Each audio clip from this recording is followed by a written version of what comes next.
हाय दोस्तों, तो फाइनली इंतज़ार ख़त्म हो गया है और नीट यूजी 2025 का जो एडमिट कार्ड है वो जारी हो चुका है। स्टेप्स क्या हैं, डाउनलोड कैसे करें, और अगर डाउनलोड करने में दिक्कत आ रही है तो फिर क्या ऑप्शन है आपके पास, इस वीडियो में बात करने वाले हैं। एडमिट कार्ड पर क्या क्या आपको डिटेल्स जो है वो मिलने वाली है, इस बारे में भी हम बात करें।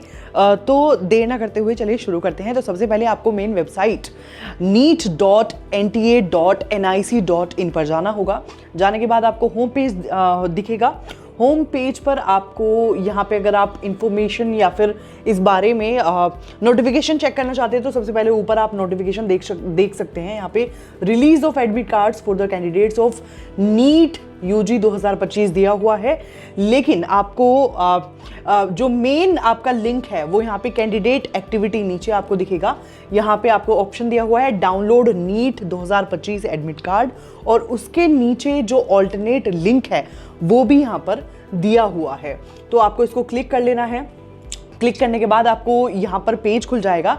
इसमें आपको लॉगिन करना होगा अपने एप्लीकेशन नंबर और पासवर्ड जो आपने बनाया था उसके ज़रिए। एप्लीकेशन नंबर डालना होगा, आपको पासवर्ड डालना होगा, कैप्चा आपको डालना पड़ेगा, और अगर एक बार ही कैप्चा गलत होता है तो आप दूसरी बार या तीसरी बार ट्राई कर सकते हैं।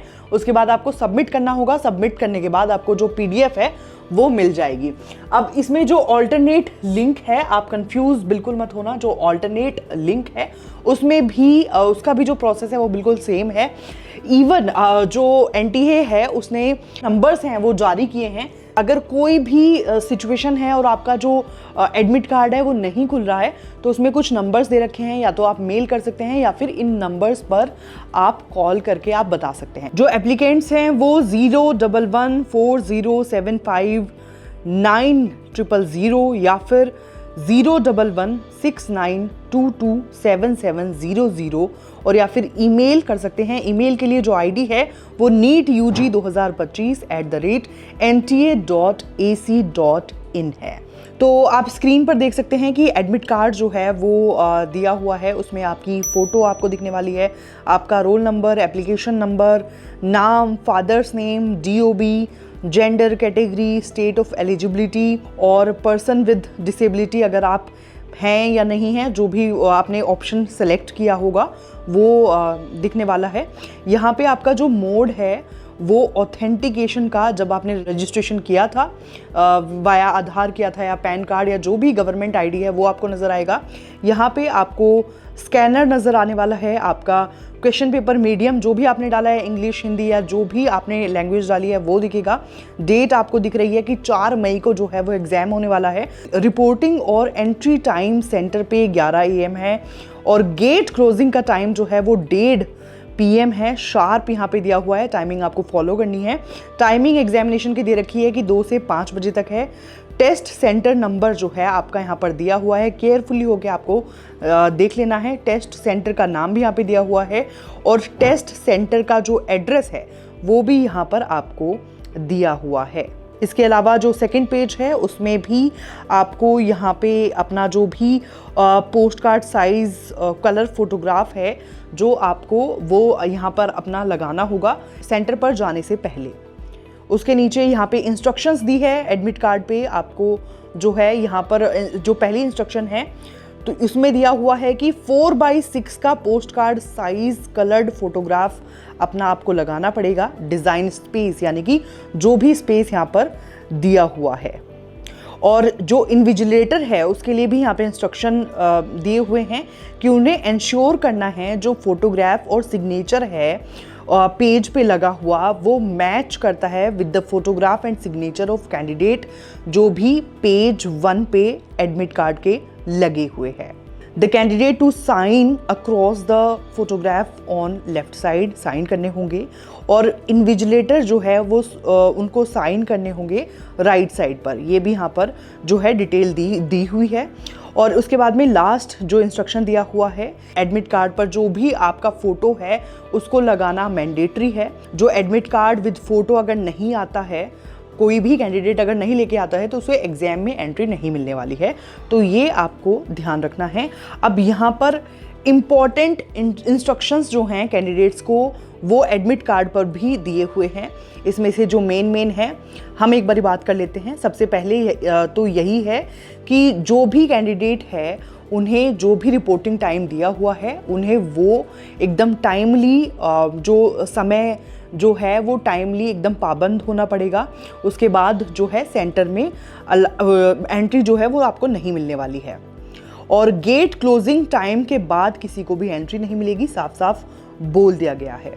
और जो कैंडिडेट है उन्हें एग्जामिनेशन हॉल जो है वो एग्ज़ाम ख़त्म होने से पहले नहीं बाहर निकलने दिया जाएगा। अगर आपका एग्ज़ाम जो है वो कंप्लीट हो जाता है तो आपको जो वहाँ पर इंस्ट्रक्शंस होंगे इन्विजिलेटर के वो आपको फॉलो करने पड़ेंगे। और जब वो आपको एडवाइस करते हैं कि आप अपनी सीट छोड़ सकते हैं यानी कि जा सकते हैं, तभी आप जा पाएंगे। और जो भी यहाँ पे केयरफुली देखना होगा आपको, जो इन्फॉर्मेशन या इंस्ट्रक्शन एडमिट कार्ड पर फॉलो दिए गए हैं वो आपको मैंडेटरी है कि आपको फॉलो करने पड़ेंगे। तो आप इसको अच्छे से पढ़ के ही जाइएगा।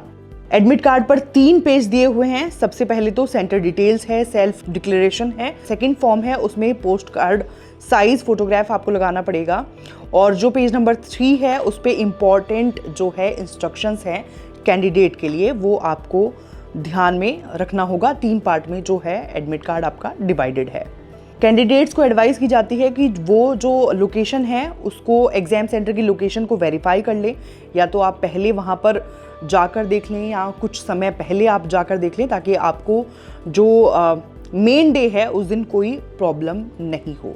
और यहाँ पर साफ साफ लिखा है कि अगर कोई रिलीजियस यूनिफॉर्म है या फिर कस्टम्स है तो आपको स्पेसिफिक अगर कोई भी अटायर पहनना है तो आपको सेंटर पर पहले जाना होगा और अपनी चेकिंग करानी होगी। एडमिट कार्ड के बिना किसी को एंट्री नहीं मिलेगी। वैलिड आईडी प्रूफ और प्रॉपर फ्रिस्किंग यानी कि चेकिंग जो है वो आपको करानी पड़ेगी। फ्रिस्किंग जो है वो भी कैरी करी जाएगी थ्रू हैंडल्ड मेटल डिटेक्टर, तो आपको बहुत केयरफुली होके वहाँ पर जाना होगा। और कैंडिडेट्स को जो भी आइटम्स हैं वो इसमें साफ साफ दिए हुए हैं कि क्या क्या अलाउड होगा। उसमें ट्रांसपेरेंट वाटर बोतल है, एडिशनल फोटोग्राफ जो हैं वो आपको ले जाने अलाउड होंगे।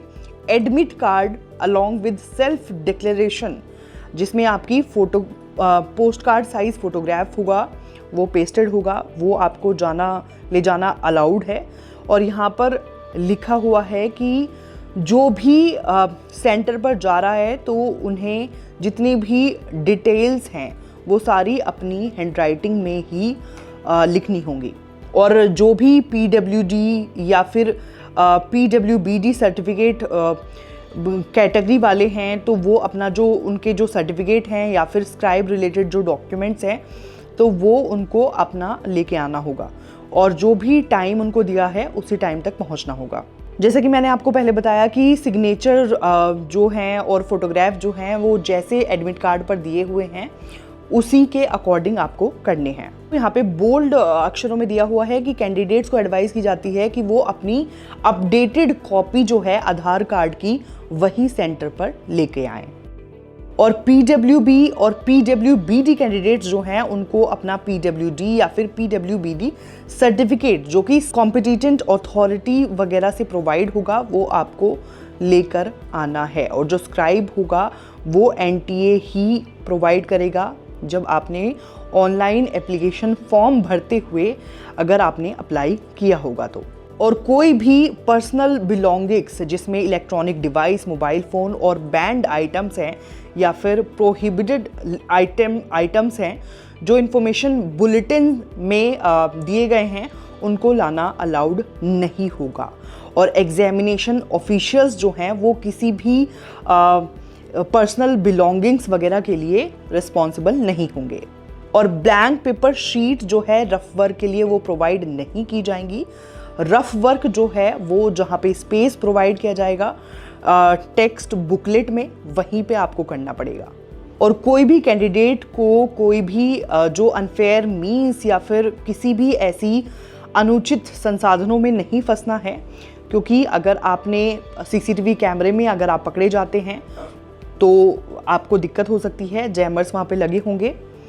कैंडिडेट्स का जब टेस्ट कंप्लीट हो जाएगा तो OMR शीट जो है वो आपको हैंडेड करनी है, यानी कि आपको हैंडओवर करनी है इन्विजिलेटर को।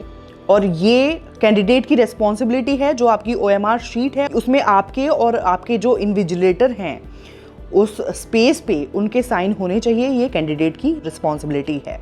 कोई भी बायो ब्रेक्स जो हैं वो अलाउड नहीं होंगे एकदम शुरू वाले 1 घंटे में और या फिर लास्ट वाले 1 घंटे में, ये आपको ध्यान रखना है। क्लियरली बताया गया है कि अगर कोई कैंडिडेट वॉशरूम वगैरह या जाना चाहता है तो उसको दोबारा से बायोमेट्रिक अटेंडेंस जो है वो लगानी पड़ेगी और दोबारा से चेकिंग भी करानी पड़ेगी। आपको कोई भी अनफेयर मीन्स वगैरह में इम्पर्सोनेशन में इन्वॉल्व नहीं होना है, क्योंकि आपका जो एग्ज़ाम है वो रद्द हो सकता है। इम्पोर्टेंट एडवाइजरीज जो है यहाँ पर दी हुई हैं कि NTA जो है AI based real time analyticals tool जो है वो यूज़ करता है और टेक्नोलॉजीज़ यूज़ करता है जो भी अनफेयर मीन्स है उनको ट्रैक करने के लिए, चीटिंग बिहेवियर ट्रैक करने के लिए। तो आपको बहुत ही ज़्यादा केयरफुल रहना होगा। और यहाँ पर दी जाती है कि कैंडिडेट्स को एडवाइस की जाती है कि NTA की वेबसाइट रेगुलरली विजिट करें, जो कि है www.nta.ac.in या फिर neet.nta.nic.in। और यहीं से आपको जो भी इंफॉर्मेशन है यहीं से आपको मिलने वाली है। और अपना जो मेल बॉक्स है, जो आपने मेल ID रजिस्टर्ड की है, उसको आप लगातार जो है देखते रहिए। और SMS जो भी आपका रजिस्टर्ड मोबाइल नंबर है उसको भी आपको लगातार चेक करना पड़ेगा लेटेस्ट इन्फॉर्मेशन के लिए। और इसके अलावा कोई भी अगर प्रॉब्लम आपको होती है तो आप NTA को मेल कर सकते हैं। ID है neetug2025@nta.ac.in या फिर हेल्पलाइन नंबर है 01140759000 या फिर 01169227700। तो आई होप जो इन्फॉर्मेशन मैंने आपको प्रोवाइड की है वो आपके बहुत काम आने वाली है। All the best.